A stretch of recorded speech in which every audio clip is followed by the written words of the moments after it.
sehat? Oke, sebelum kita mulai pelajaran kita hari ini, alangkah lebih baiknya jika kita berdoa terlebih dahulu ya. Perhatian semuanya, berdoa dimulai.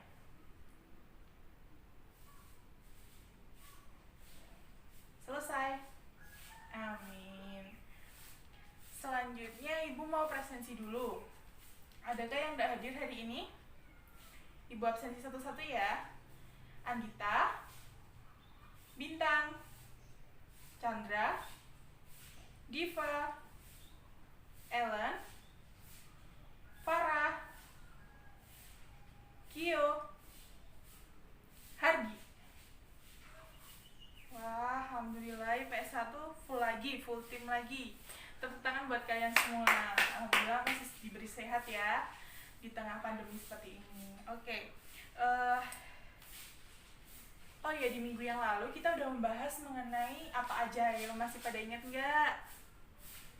Hakikat apa? Kelompok sosial. Terus syarat dan ciri. Dan yang terakhir adalah faktor pembentuk kelompok sosial. Bener banget. Oke. Nah, di pertemuan kali ini Ibu akan mengajak kalian untuk membahas mengenai bentuk dan jenis kelompok sosial. Nah, tujuan dari pembelajaran kali ini adalah agar kalian dapat memahami bahwa apa-apa saja jenis kelompok sosial yang ada di dalam masyarakat. Selain itu, kalian bisa mengidentifikasikan kalian ini masuk dalam kelompok yang seperti apa, seperti itu. Sebelum kita masuk ke materi, Ibu mau menjelaskan dulu bahwasanya kan bentuk dan jenis kelompok sosial itu ada 7 macam. Nah, ada 7 bentuk. Nah, di sini nanti Ibu akan menjelaskan 2 saja. Kenapa? Karena sekitar 13 menit lagi Ibu harus pamit karena Ibu mau mengikuti rapat di ruang guru seperti itu ya. Dan karena Ibu bahasnya cuma baru 2, otomatis masih ada sisa 5. Nah, ini nanti akan menjadi penugasan kelompok yang akan kalian diskusikan dengan kelompok kalian masing-masing seperti itu ya. Untuk teknis atau sistematika penugasan nanti akan kita bahas setelah Ibu memberikan materi ini. Seperti itu ya. Oke.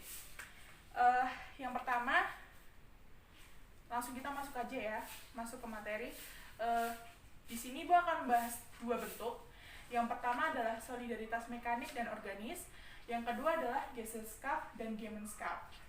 Nah, yang pertama dulu nih, solidaritas mekanik dan organis. Tapi sebelum masuk ke sini, Ibu mau tanya dulu. Kalian merasa kalian menjadi anggota kelompok tertentu nggak dalam masyarakat? Ayo mau berpendapat? Keluarga, benar. Karang Taruna, teman sebaya, pramuka, OSIS. Ada lagi? Cukup. Ya, mungkin itu udah mewakilkan ya, udah mewakili. Nah, di sini benar apa yang kalian sebutkan tadi itu adalah contoh-contoh dari kelompok sosial. Nah, ini kita akan masuk ke solidaritas mekanik dan organis. Yang pertama, solidaritas mekanik dulu. Ada yang pernah mendengar nggak? Atau mungkin pernah dengar istilahnya, Bu? Atau tokohnya, Bu? Mungkin pernah dengar saya. Terus mungkin definisinya atau mungkin contohnya, Bu? Kayak gitu. Boleh yuk yang mau berpendapat. Ya, Bintang, silahkan. Bener banget. Yang disampaikan Bintang bahwasanya solidaritas mekanik itu adalah solidaritas yang muncul di masyarakat yang masih sederhana. Bener banget. Dan belum ada pembagian kerja. Nah, di sana contohnya seperti apa? Contohnya mungkin nanti ya Ibu akan bahas nanti contohnya. Kita masuk dulu ke yang pengertian atau definisi dari solidaritas yang organis. Ada yang tahu nggak? Tadi Mas Bintang udah menjelaskan mengenai solidaritas mekanik. Mungkin ada yang mau menambahkan terkait dengan solidaritas organis sendiri itu apa? Lawannya solidaritas mekanik, iya bener. Tapi mungkin lebih spesifik lagi ya. Solidaritas organis itu adalah solidaritas yang muncul dalam masyarakat yang kompleks. Seperti itu. Jadi sudah ada pembagian kerja di dalam sana. Contohnya apa? Kalau dari definisi tadi kan udah dijelaskan tuh. Kira-kira contoh yang masuk sama definisi yang tadi itu apa? Silahkan Diva. Bener banget. Contohnya adalah masyarakat desa dan masyarakat kota. Masyarakat desa kira-kira yang mana? Mekanis.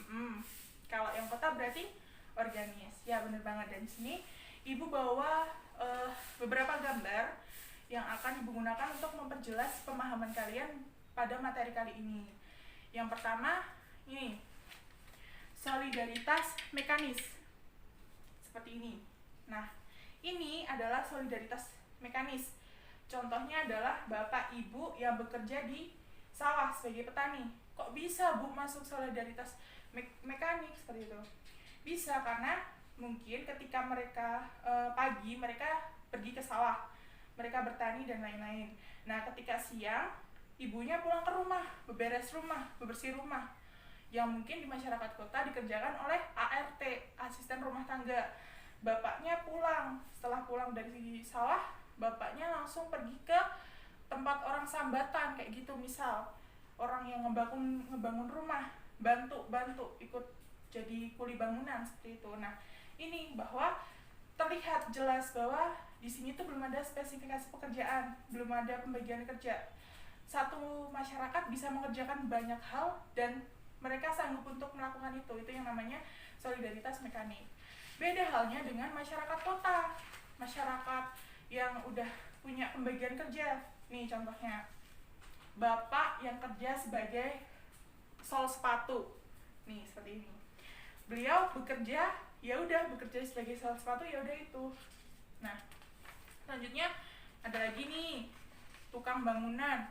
Tukang bangunan kalau masyarakat kota biasanya udah spesial, jadi kerjanya dari pagi sampai sore, itu pun maksudnya khusus. Jadi ya udah mereka kerja sebagai tukang bangun, ya udah tukang bangunan seperti itu. Ada lagi contoh misal ini kayak ibu, contohnya guru, selesai ngajar, setelah pulang ibu nggak mungkin kan pergi ke rumah sakit terus jadi dokter. Itulah yang disebut dengan pembagian kerja. Jadi setiap unit dalam masyarakat itu punya pekerjaannya masing-masing, saling bergantung seperti itu.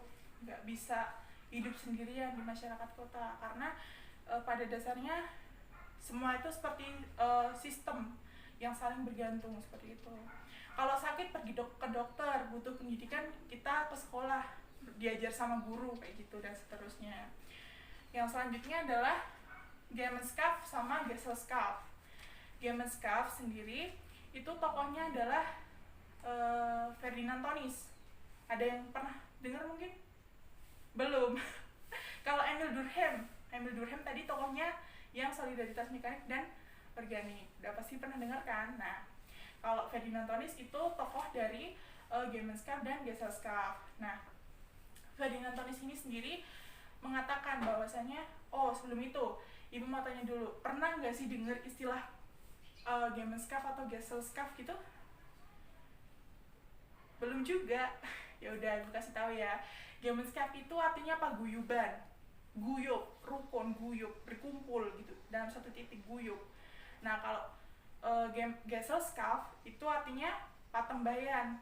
Patembayan tuh ya nanti kita akan bahas. Nah, kita mulai dulu dari yang Gemenskap kayak gitu ya. Gemenskap paguyuban, otomatis berada di daerah yang masih tradisional, masih pedesaan seperti itu ya. Nah, definisinya sendiri, Gemenskap atau paguyuban itu adalah kehidupan bersama yang diikat oleh batin yang bersifat secara alami ataupun kekal. Nah, di sana itu ada dua ciri yang menonjol dari Gemenskap. Yang pertama adalah IP.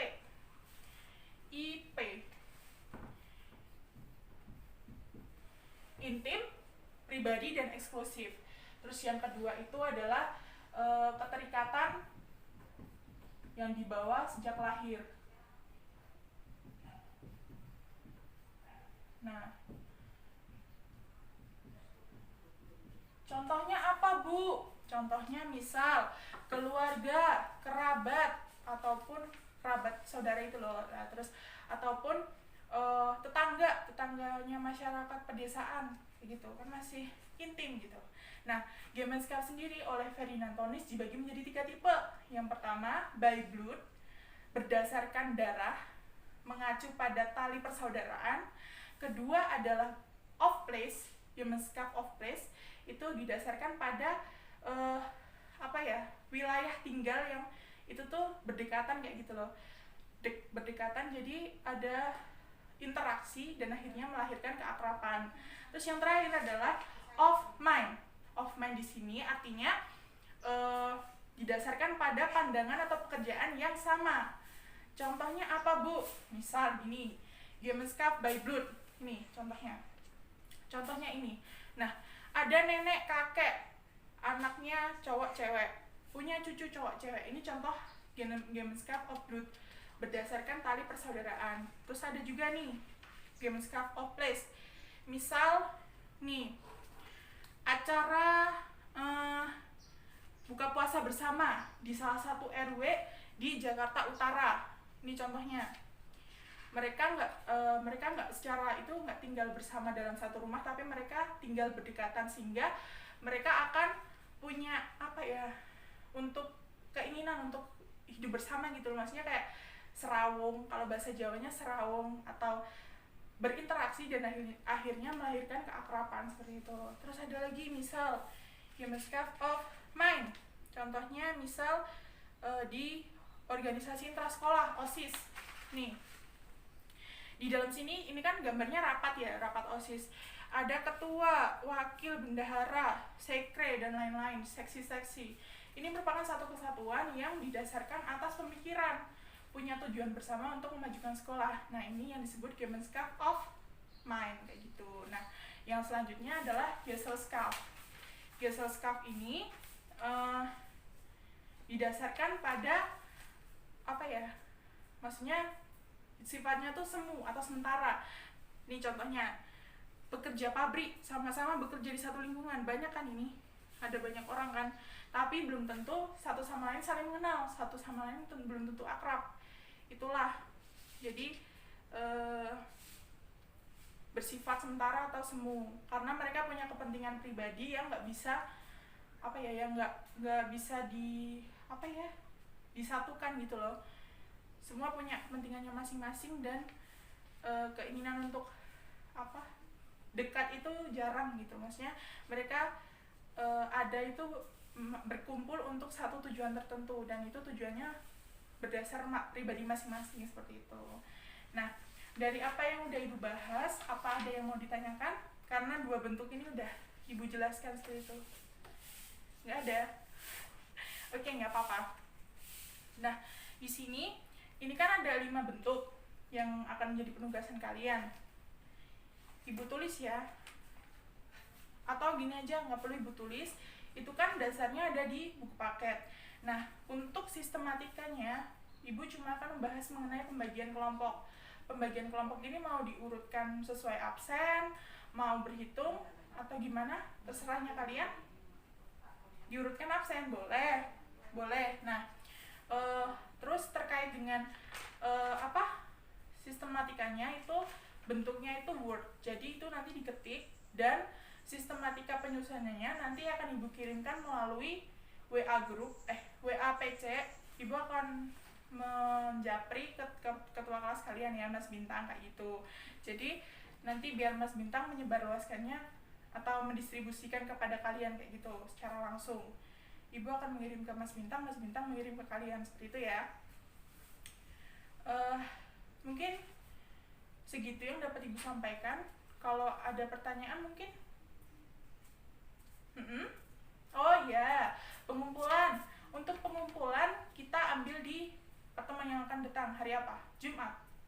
Nah, hari Jumat kita kumpulkan, tapi sebelum kumpulkan, Ibu akan meminta kalian untuk presentasi singkat saja nanti terkait hasil diskusi kalian dengan kelompok kalian gitu. Jadi kalian maju menjelaskan apa yang udah kalian dapatkan dari kegiatan diskusi itu.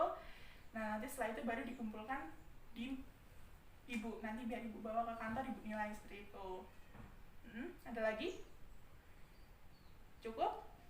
Oke, sebelum Ibu tutup, ada yang mau menyimpulkan? Mencoba menyimpulkan materi yang udah kita bahas? Diva, boleh, silahkan. Mm-mm. Ya, bener banget. Jadi benar apa kata Diva, kita udah belajar tentang bentuk kelompok sosial, itu ada dua. Yang pertama, solidaritas mekanik dan organis. Yang kedua, Gemeinschaft dan Gesellschaft. Nah, ini masing-masing. Untuk lebih lengkapnya kalian bisa mencari referensi dari internet atau mungkin buku paket LKS seperti itu ya, untuk menambah referensi dari yang udah ibu jelaskan tadi seperti itu. Nah, mungkin ada lagi yang mau bertanya atau menambahi kesimpulannya Diva? Cukup? Oke, mungkin segitu yang dapat ibu sampaikan. Kurang lebihnya mohon maaf. Sebelum kita tutup, marilah kita berdoa terlebih dahulu, mengucapkan terima kasih karena kita masih diberi kesempatan bisa berkumpul dan belajar bersama di dalam kelas ini. Perhatian semuanya, berdoa dimulai.